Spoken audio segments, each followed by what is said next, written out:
Look! Look, the dynamic duo! All right, so listen, guys, welcome to the dynamic duo. I'm Franz. I'm Kevin.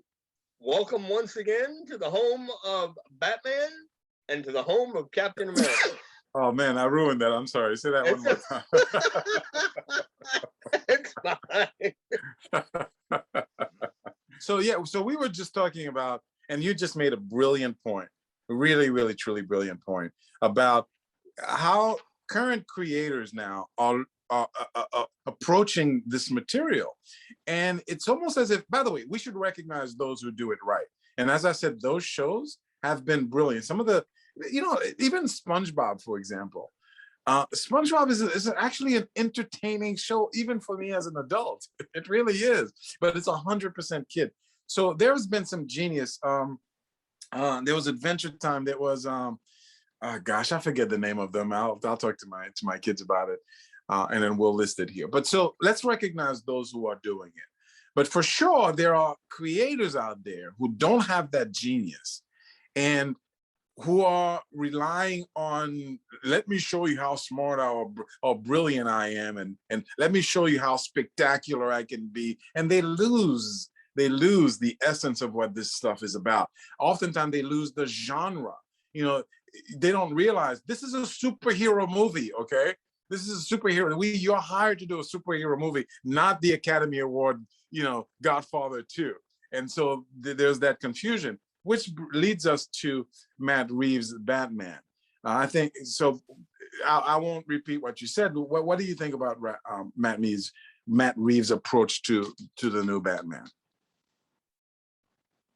You really want my answer? I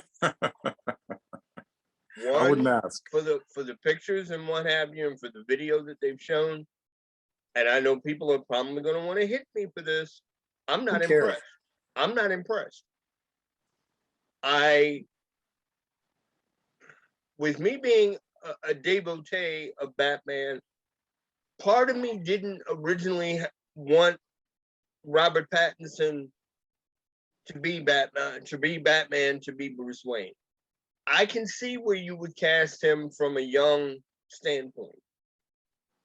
The problem that I have with Matt Reeves' approach to this is, at least by appearance sake for now, it seems like what we're going to be getting is the same thing we've already gotten, which is the bad Michael Keaton whisper impersonation, which still comes from the opening scene in '89, where he's got the thief over the edge of the roof, and he says to him, I want you to do me a favor. I want you to tell all your friends about me.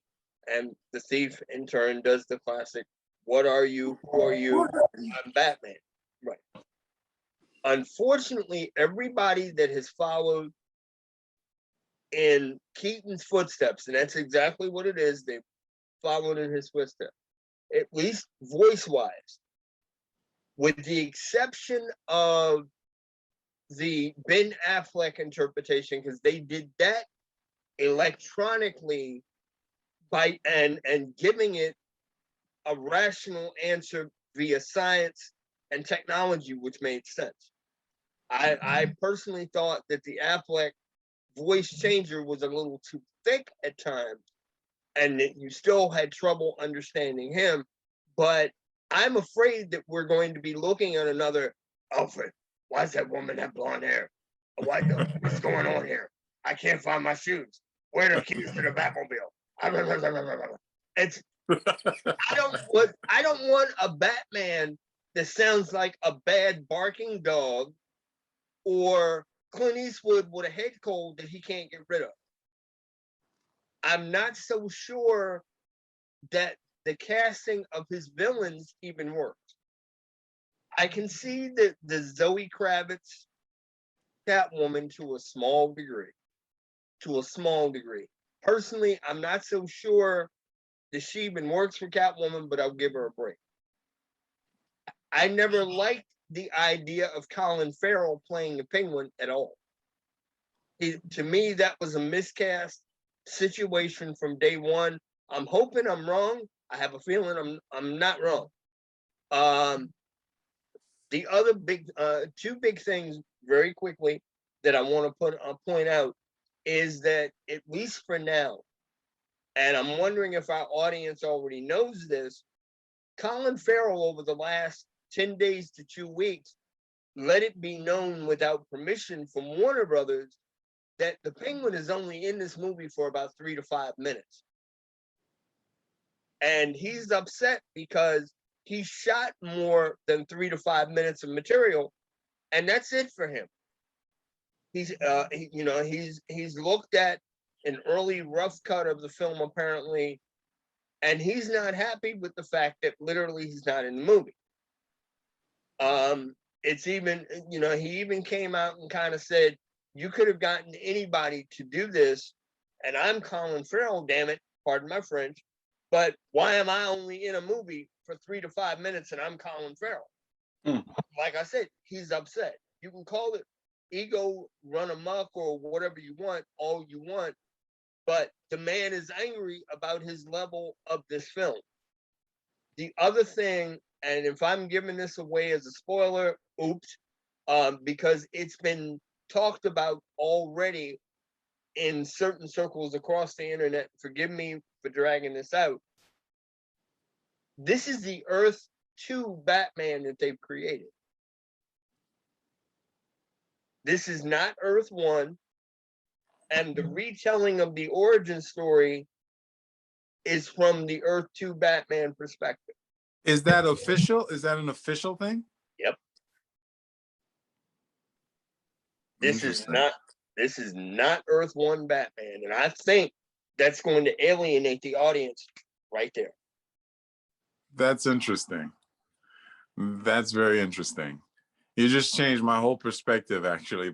So that's an official thing. Yeah, it's official. I'm sorry, but yeah. No. You're just reporting the news. It's official. This is Earth 2 Batman. I wonder if that's how the Michael B. Jordan Black Superman is going to be presented too. Mm-hmm. So if I may, I don't know if you're finished, but that does change my perspective a lot, because when you're not messing with my Batman, then all right, do whatever you want, as long as you're officially not messing with my Batman, type of thing. So making it Earth 2 means you're not messing with my Batman, because that's what the problem I have with this movie. To me, this is not Batman. And what's been happening in the industry is that we're getting further and further and further and further away from these characters. And while some of those interpretations have been acceptable, while some of them have been, in my opinion, brilliant, I know that we don't feel the same way about Tim Nolan's Batman, but I think Batman Begins, The Dark Knight, I think The Dark Knight is just a masterpiece of a movie. I really do. But it's not Batman. It's not Batman. So guys, this is the representation of Batman. This is who Batman is supposed to be. Now, that Batman has grown through The Dark Knight to, in the future, become something else, to become darker and so on and so forth. But that was a growth. And what happened is that because of the success of The Dark Knight, we skipped that growth and went right back into Batman as a dog brooding, constant character. Now, don't get me wrong. I recognize that the initial creation, Batman was never supposed to be Superman. He was never supposed to be light. There was a certain degree of darkness to Batman. But as the character grew throughout its existence, the majority of Batman was the yellow belt, blue short. That's who the character is. He's not necessarily you're brooding in the shadows. And you're more of a Batman aficionado than I am. So correct me. Is that wrong? Who is Batman? Your interpretation from all the different sources is absolutely correct. The whole business of him being this character actually came from The Dark Knight Returns. Exactly. And people have latched on to it creatively, and they've stuck with it and kept it in place ever since. What they don't realize is that that was a future Batman. That was a Batman that got to that point. It wasn't who Batman was, and that was made clear in the comic book, but no one picked that up. And so when we get that Batman, it's just getting further and further and further away from the character until we get Matt Reeves. And of course, I've been surprised and I've been wrong before. Some movies have looked horrible and they turn out to be pretty good. And some movies have looked great and they turn out to be horrible. So I don't know, and I cannot judge what this movie is. But it seems to me that Matt Reeves is trying too hard to outdo Tim Nolan. It seems to me that Matt Reeves is trying too hard to be the Mr. Look how sophisticated I am as a director. I'm going to give you a masterpiece of a movie with depth and performances. Dude, it's a superhero comic book. I mean, it's a superhero character, and it's a superhero movie. Tim Nolan did a fantastic job delivering Batman. Let's leave it at that. Frank Miller did a fantastic job doing the Dark Knight comic book. Let's leave it at that and just appreciate these for the gems that they are.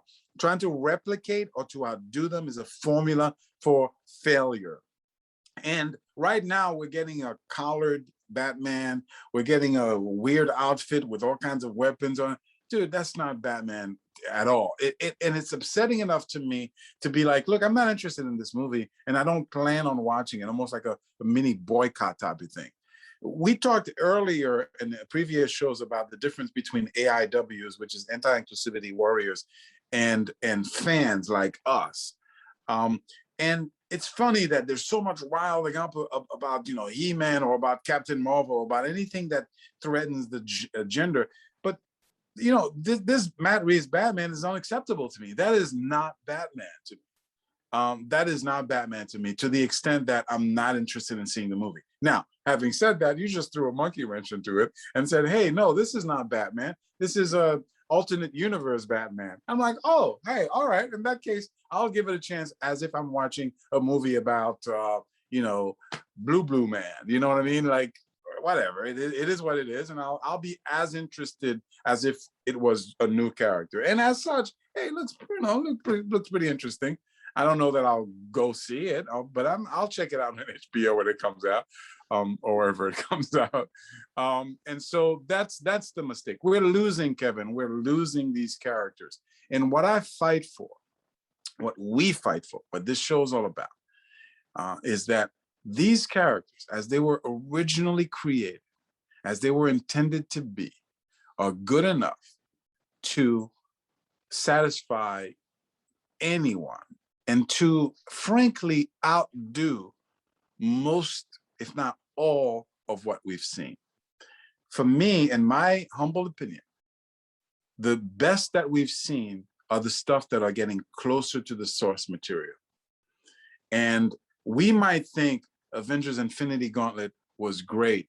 We might think so, but it would be that much better if it was closer to the source material. Now, Infinity Gauntlet in the comic book wasn't that great of a storyline, but so it's not a good example. But certainly, if you bring the Galactus saga to the big screen, if you bring Korvax to the big screen, if you bring Thanos in the original Avengers comic book to the big screen, as they were, of course, there's a translation from a comic book medium to a movie medium. Of course, there's fleshing out and so on and so forth. But those stories, you would be surprised how sophisticated, how impactful, how great they are, and how much they would outdo Avengers Endgame, which was a crappy movie, by the way. Anyway, that's what I got to say about that. If you'll allow me one last quick point. I'm probably going to go to a theater to see the Batman. But I have to admit something to you. The movie, and this is no pun intended, began to lose me when they showed the logo about a year ago to begin with, and I'll tell you why. The color scheme was all messed up. Because I don't like the red and black color scheme that they use for the logo for the movie. It doesn't fit.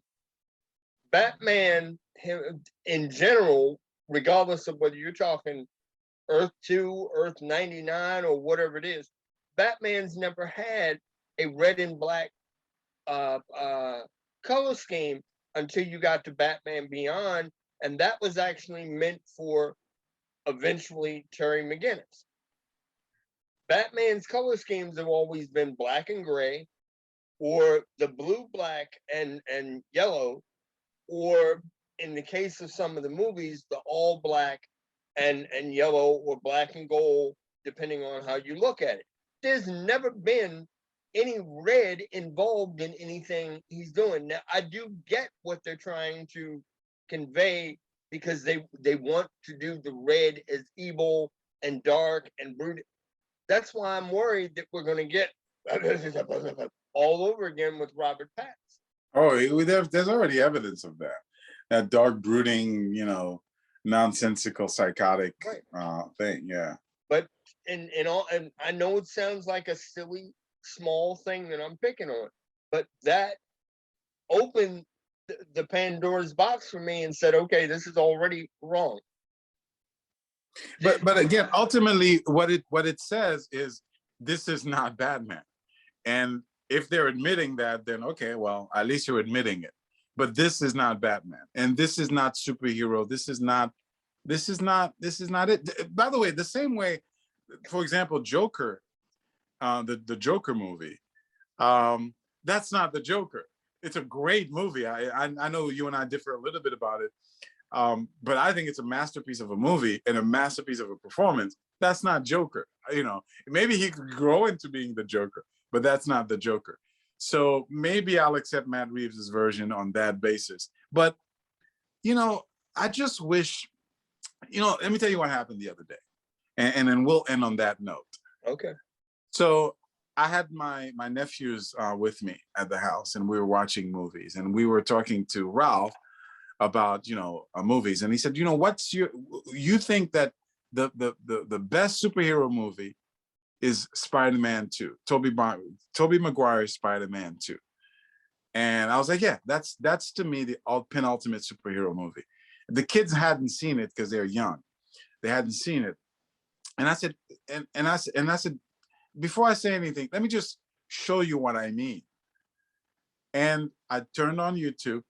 I put on the sequence of the Doc Ock Spider-Man fight from the beginning to the end.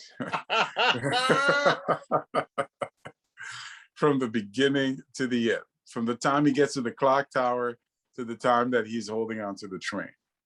And we just watched it. And at the end of that, the kids were like, holy crap, this is the best Spider-Man I've ever seen. That's a comic book movie. That's what to me, it's all about, because it's 100% authentic. You're wearing the costume. The powers are being displayed in a dramatic way. It's not just the fight. It's not Bourne Identity. It's the movement. It's the drama. It's the everything. That's what. Excuse me. Gesundheit. That's what a superhero movie is all about. And I wish, as much as I've learned to appreciate Civil War, I think it's a brilliant movie. Winter Soldier, I think it's a brilliant movie. The Avengers, I really love that movie. Infinity Gauntlet, great movie. As much as I appreciate that, and as much as I respect the Russo brothers for delivering great action, superhero genre, I get all that. Part of the reason why I have a closer affinity to some of the DC movies is because there's almost an apology for the genre. Every time you mechanize and technology-wise Spider-Man's costume, you're apologizing for Spider-Man. Every time you put leather straps on Captain America and he's got to have the helmet on, you're apologizing. I'm sorry, you're apologizing for the genre. That's not what the genre is. That's not who he is. Every time you cut Thor's hair, or those things. And so, as much as I couldn't respect those movies, the reason I don't have an Infinity War in my Hall of Justice man cave is because it's not quite there for me. It's not fully there for me. Anyway. Understood. All right, guys, listen, I'm sure you'll disagree because a lot of our opinions contradict conventional wisdom. Hate us, love us, whatever. Leave a comment, like, subscribe, just to hear what else we have to say. At least this much. Our opinion will be honest. It will be influenced by the, it's a weird thing. It's like, it's an amazing thing that's happening. And I'd like to learn the source of it, but it's almost as if something comes out and we're told what to think about it. And everybody jumps on board. And they either like or dislike or hate or, or love. It's weird. We don't fall for that nonsense. And we're going to give you our honest opinion one way or the other. All right, guys, join us next time. We will be here. Same bad time, same Avengers channel. All right, man.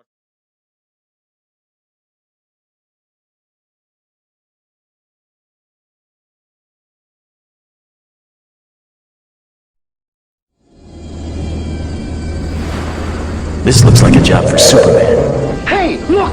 It's Spider-Man! The dynamic duo return next week. Don't miss it.